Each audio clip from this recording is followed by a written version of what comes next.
What up, guys? This is me, Brandon from G Swaps, and I just want to go over the CRV. I don't know. I'm just kind of been watching SP Tuning. I'm watching it on my YouTube channel right now.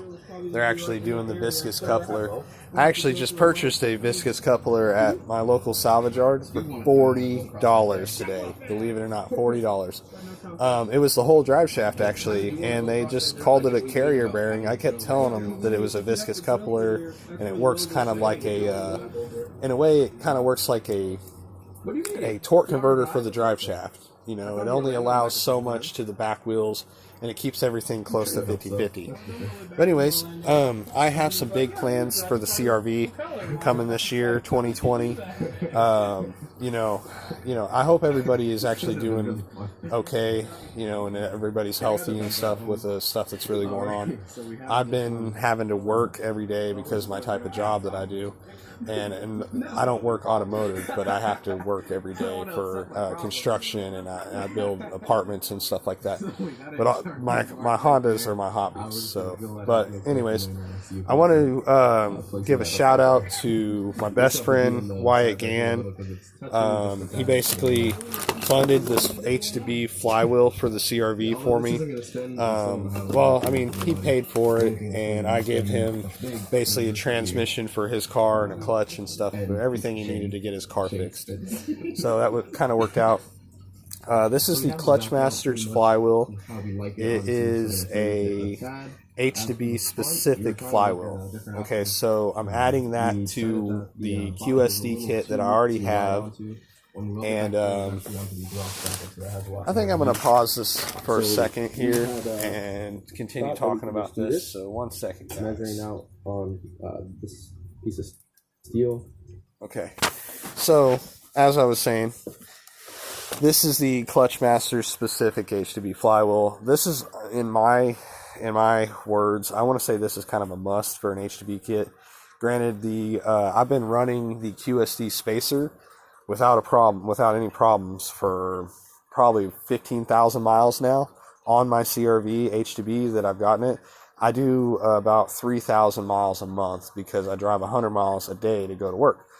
Round trip anyways. So long story short, but anyways, I wanted to talk about some new parts that I got. So, I'll get back on the subject, but this is my flywheel, Clutch Masters flywheel. It actually is spaced out right here. And basically, it allows the flywheel to set in the same position as it would if it had a spacer, except for it's not going to come apart like it would if it did with the QSD spacers or the knockoff 1320 spacers. Basically, this is a much better product for the H2B cars. Other than that, I haven't had any issues with my QSD kit at all. And I'm really haven't had any issues with my spacer at all. Thank God. A lot of people have, though. But on that note, there's nothing wrong with it. I've made it 15,000 miles of daily use. I'm not hot rodding my CRV. I just drive it to work and back. So, it just depends on how you drive them. But I do want to drive my car a little bit harder this time around. So this is basically the clutch kit that I got designed for it. Now, the flywheel is basically the prime joy of this whole deal.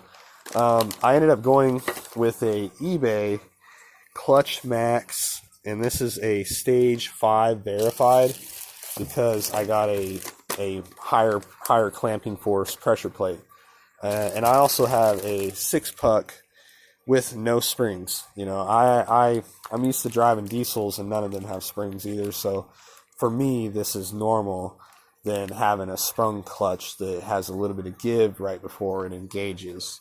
So, I'm used to something that's solid anyways, and it's 6 pucks, so it's going to grab. And the pressure plate, I believe, is 2,600 foot-pounds of clamping force. Now, don't quote me on that. It might be 2,500, but I believe I bought it because it was 2,600. But on that same note, that's something I can go back and look at on my eBay later. So this is my clutch kit and flywheel that I plan on putting in my H2B CRV. So I also have more things as of a motor that I plan on, a new motor I'm putting in it. Not that there's anything wrong with the H21 motor that I built for it. It's running great. It actually, I found out that it did have an oil leak, and it was my oil pan had a slight dent in it. I've recently fixed that problem, and since I've fixed it, I've noticed that it has a few more oil leaks, but honestly, I'd put, I want to say, 15,000 miles on it right now, and about since November of 2018, and it's 2020 April right now. So it's yeah, so that's a lot of mileage and a lot of driving on the car, so on the CRV anyways. I've also got a new transmission. I picked up a second all-wheel drive tranny.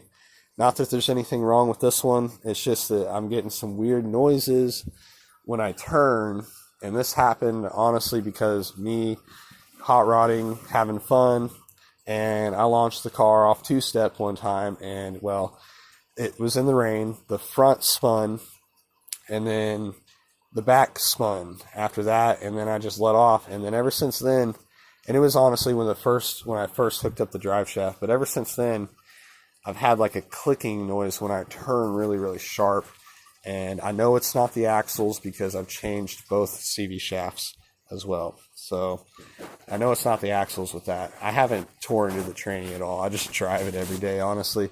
It's been like a send it all-wheel drive transmission because I just got to, I got to get to work, and this is my work vehicle, so I just keep going. I just bought another tranny just to make, just to put in the car anyways. And then I can pull this one out and lock the diff put a differential in it, probably weld the forks, and look at, other type of gear sets. Maybe I've heard that you can use the B16 ones in them as well. But anyways, I'm getting off subject right now, but this is my new clutch kit and flywheel for the CRV.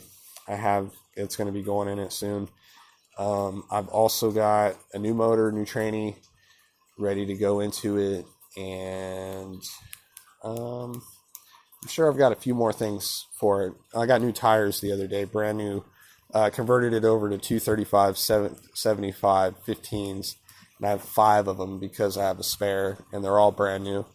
I just did that to the car. It actually lifted it up quite a bit by doing that, and I also had to trim out my inner fender wells. I can show you guys pictures of that tomorrow in the morning. This is kind of like 11 o'clock at night, and I'm just doing a little video of my clutch kit. So, but I had to do the arches and all that stuff. It was really just a kind of a 5-minute job. I didn't have no time to film it because I was at my nephew's work, which is Midas, and we were doing a tire swap. Well, then all of a sudden I go to back out and turn, and it doesn't actually turn. So it kind of had an issue there, and it was rubbing the tires. So I ended up having to roll the fenders with a hammer and chisel, and like an impact chisel and a Sawzall, and just get it the best I could to where I can get it down the road, which it's fine now. I've taken the tires off and seen where the paint was rubbing, kind of hammered that in a little bit more, and I have like perfect clearance right now as far as my fender wheel goes.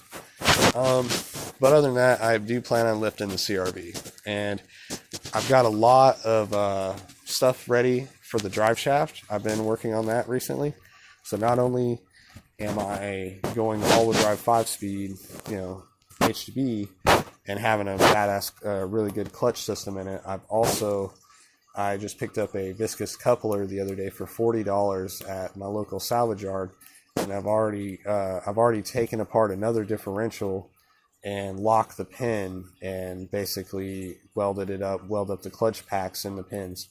Basically drilled the pins and locked those. So I'm on my way. It's only just a little bit longer, and I'll have a brand new motor and the locked rear end and the viskus coupler out of a Land Rover free roamer, I believe it was.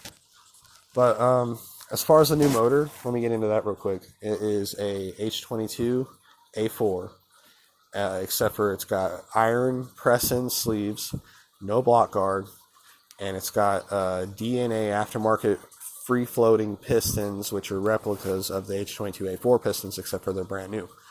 And the cylinder walls are bored out to 81 millimeter or 87 millimeters, just like they would be factory. The pistons are factory too, except for here's the catch. I've already done a little bit of modifications to the motor. I put a balance shaft delete kit on it. My balance shaft delete kit I used to make a few years back ago, which was G-Swap's balance shaft delete kit. It basically 6 set screws in the block to delete the oil passages for the balance shafts. And also I plug the oil pump and I shim the oil pump to give it at least 5 more pounds. And the oil pump also has all the dowel pin, or what is it, the Dorman plugs to basically cap off those, and the set screws it needs as well. So that's done to that engine already. And also it's got, biggest thing is it's got Eagle rods in it too. I've got a set of Eagle rods. So the motor's going to be a lot stronger than a normal H22 is. As far as the tranny, it's just a junkyard transmission I picked up for $130 at my local pick and pull. So here in Springfield, Missouri. So, but other than that, that's what I got for the car right now. I don't plan on turboing it.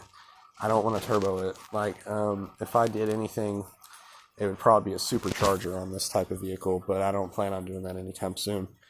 But I'm still trying to work out all the bugs, and I'm about to start the rear end and the drive shaft. So that's going to be even more problems I'm going to have to fix and overcome after I put the new motor in. And the reason why I do want to put a new motor in it is because the transmission is clicking when I turn, and the engine, basically, when it had that oil leak, I feel like it doesn't have as much as it could.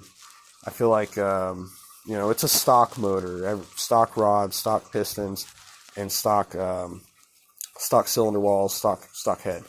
The new engine's going to be a little bit better. It's at least got a more mildly built bottom end with balance shafts, deletes, and whatnot. Which, I take that, the old H21 motor, actually, so it was F20B cranking rods with H22A4 pistons and H22A4 head, and basically the inside of an H22A4 block. The motor still runs. I mean, it's just, I don't know. I feel like I want to put something a little better in it, so that's the route I plan on taking whenever I pull the tranny. Other than that, guys, please like and subscribe always. Thank you guys for watching my channel, and I really appreciate the ones that I get to watch, like Boosted Boys, PFI Speed, SP Tuning, S1 Built. I watch all of these things, and I know there's hundreds of people out there that do the same thing as me. But at least this is my CRV H2B all-wheel drive build, and this is pretty much what's going to happen on the Mark II build. So the Mark 1 is the H21, the Mark II is H22 mildly built motor with better clutch system, better transmission, like as far as the drive shaft and the rear end. So I'll actually be all-wheel drive, 50-50 front and the back. So instead of like just all-wheel drive, not 10, like 90-10 is what it is for like a CRV normally. So you got 90% in the front and 10% in the back when you start to spin. So yeah, it's going to be pretty badass, and I can't wait. So I can't wait for the new setup where it's 50-50 all-wheel drive plus a better clutch and flywheel system and a new more performancely built motor. And thank you again, Wyatt Gann, one of my best friends, for the flywheel. Really appreciate it, and I can't wait to put it to use. So thanks, guys. Like and subscribe.